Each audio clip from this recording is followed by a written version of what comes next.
कि हम अपने हाथों से हथियार नहीं उठाना चाहते, लेकिन ये सरकार मजबूर न करे कि हम अपनी माताओं की, बहनों की, अपने नौनिहालों की रक्षा के लिए मजबूरन अपने हाथों से हमें हथियार न उठाने पड़े। गाय के नाम पर वोट लेना चाहते हैं, गाय के नाम पर राजनीति करना चाहते हैं, गाय के नाम पर लोगों को मरवाना चाहते हैं, मॉब लिंचिंग करवाना चाहते हैं, लेकिन गाय की सुरक्षा नहीं करना चाहते। हमारे लोगों के जो सब्र है, उस सब्र की इंतहा न ली जाए।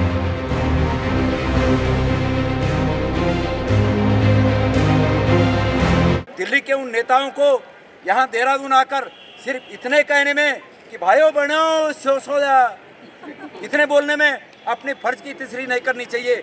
उन्हें हमारे दर्द को अपने हृदय में समेटकर इस प्रदेश की पीड़ा को उसका हल करने के लिए वहाँ से बजट इस प्रदेश को भेजना चाहिए, ताकि इस तकलीफ से हमें निजात मिल सके।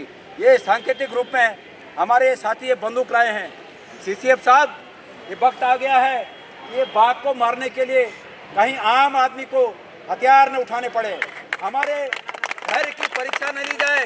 ये संदेश सरकार तक जाए कि हम अपने हाथों से हथियार नहीं उठाना चाहते, लेकिन ये सरकार मजबूर न करे कि हम अपनी माताओं की, बहनों की, अपने नौनिहालों की रक्षा के लिए मजबूरन अपने हाथों से हमें हथियार न उठाने पड़े। ये समय रहते हुए मैं इस बात को चेताना चाहता हूँ उत्तराखंड की सरकार को। तो मेरे सभी साथियों का बहुत बहुत धन्यवाद। आगे के लिए भी मैंने आपको ये जरूर एक गाइडलाइन दी है कि जब भी धरना प्रदर्शन हो, पुलिस के लोगों को भी उस सीमा से अन्य को नुकसान न हो, हमें एक्सेस दीजिए और हमारे लोगों को भी ये चाहिए। मैंने आज हमारे सभी कांग्रेस के साथियों के साथ इस बात का, सभी कांग्रेस के साथियों के साथ हमने, दानू जी आने दो जरा, हमने आज कांग्रेस के सभी साथियों के साथ यहाँ पर वन विभाग के मुख्यालय में आकर सरकार को चेताने का काम किया। और जिस प्रकार से जंगली जानवरों के और मनुष्य के बीच संघर्ष से मनुष्य जीवन को, हमारे मानव जीवन को, हमारे भाइयों को, हमारे नागरिकों को खतरा बना हुआ है, तमाम जानें जा चुकी हैं, तमाम लहू बह रहा है, इस संघर्ष को कैसे रोका जाए इसके तरीके सरकार को बताए हैं। मैं उम्मीद करता हूं कि सरकार की इच्छा शक्ति जगे और सरकार हमारे सुझावों को उसमें शामिल करके इस संघर्ष को तत्काल कम से कम स्तर पर ले आए। जो गाय है यहाँ पे वो सड़कों पे जाती है तो क्या कुछ रहेगा? मैंने सांकेतिक रूप में बंदूक उठाकर इस बात का संकेत दे दिया है कि हमारे लोगों के जो सब्र है, उस सब्र की इंतहा न ली जाए। गांव में कहीं ऐसा ना हो कि लोग बंदूक स्वयं उठाने लगें और उससे फिर अधिक नुकसान होगा, और नुकसान अगर होगा तो हमारा ही होगा, उत्तराखंड का होगा। तो इसलिए ऐसा न हो, इसलिए सरकार जागे। जो यहाँ पे गाय माता है उनको गाय माता की उपाधि दी गई है, लेकिन वो कूड़े के दान में कूड़ा खा रही है, और जो कुत्ते हैं ऐसे ही यहाँ वहाँ ऐसे फैल रहे हैं। ये ढोंग और प्रपंच भारतीय जनता पार्टी करती है। भाई गाय को गाय माता आज से कह रहे हैं। त्रेता युग में रामचरितमानस पढ़िए, तुलसी बाबा ने क्या कहा है, भगवान राम का अवतार भी इस धरती पर अगर हुआ तो गौरक्षा के लिए हुआ। कृष्ण भगवान ने स्वयं वनों में जाकर के गाय को चराया, और जब उन्होंने गाय को चराया तो उन्होंने गाय को चरा करके छोड़ थोड़ी दिया। अब ये गाय के नाम पर वोट लेना चाहते हैं, गाय के नाम पर राजनीति करना चाहते हैं, गाय के नाम पर लोगों को मरवाना चाहते हैं, मॉब लिंचिंग करवाना चाहते हैं, लेकिन गाय की सुरक्षा नहीं करना चाहते, गाय को किसी प्रकार का शेल्टर नहीं देना चाहते। आप जरा सरकारी जितने शेल्टर होम हैं और जितनी गौशालाएं हैं, और आप कांजी हाउस है जो नगर निगम का, वहाँ जाके देखिए गाय की हालत कितनी बुरी हालत है। ये केवल भाषण दे करके गाय पर ज्ञान देते हैं, गाय की न रक्षा करते हैं, न गाय का संवर्धन करते हैं, न उसकी सुरक्षा करते हैं, न उसका पालन करते हैं। मैं समझता हूँ कि सरकार को केवल बात नहीं करनी चाहिए, काम भी करना चाहिए। हम लोग जो आज यहाँ पर आए हैं वो जंगली जानवर जो हिंसक है, जो मानव जीवन को खतरा है, तेंदुए हैं, भालू हैं, जिस प्रकार से वो आज मानव जीवन, चौबटा खाल में देखिए कितना बुरा हाल है, पूरे श्रीनगर विधानसभा के क्षेत्र में देखिए कितना बुरा हाल है, लैंसडाउन विधानसभा क्षेत्र में देखिए कितना बुरा हाल है, कोटद्वार तक आ जाइए, कोटद्वार में हाथी जो है वो शहरी क्षेत्र में आ रहे हैं, पूरे तराई के इलाकों में, और देहरादून में, हरिद्वार में, जिस प्रकार से रायवाला से लेकर के और पूरे बेल्ट में, मतलब पब्लिक के बीच में, बाजार में, वहाँ हाथी आ जा रहा है। तो उसका प्रबंध करने का काम तो सरकार का है, वाइल्ड लाइफ जो यहाँ पर डिपार्टमेंट है उसका काम है ये, तो वो काम अपना कर नहीं रहे, उनको चेताने यहाँ पर हम आए हुए।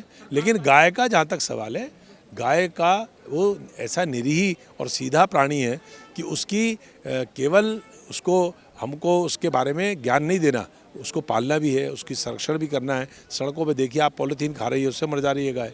गाय जो है वो गाड़ी से टक्कर खा करके मर जा रही है। ये काम सरकार का है, ये काम सरकार का है, सरकार को करना चाहिए।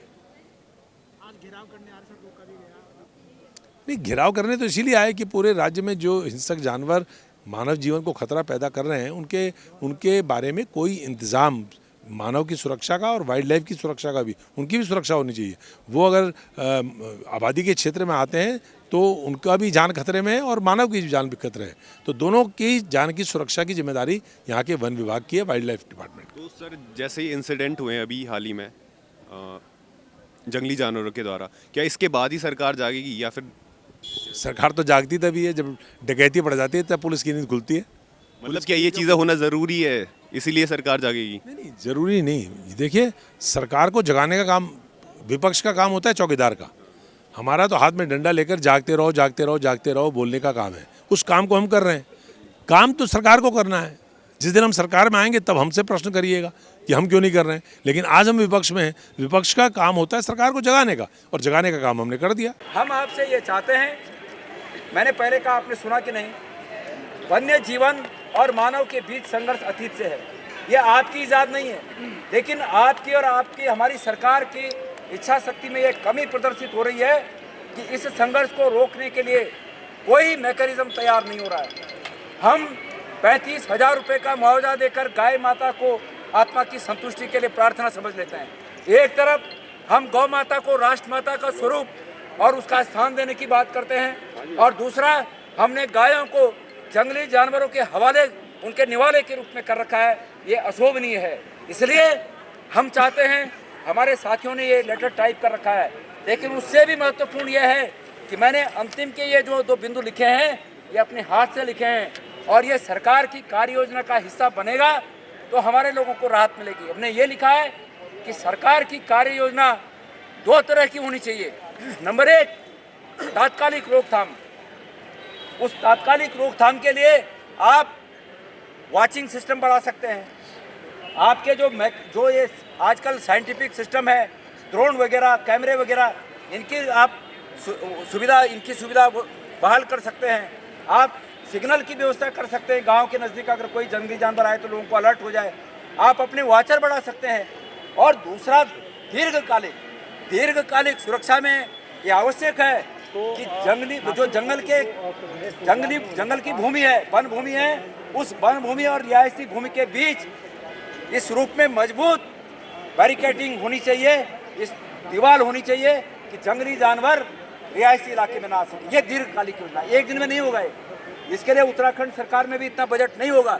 इसके लिए भारत सरकार की मदद लेनी पड़ेगी। और आपके सामने, ये तो हम अपने कार्यकर्ताओं के, मीडिया के सामने कहना चाहते हैं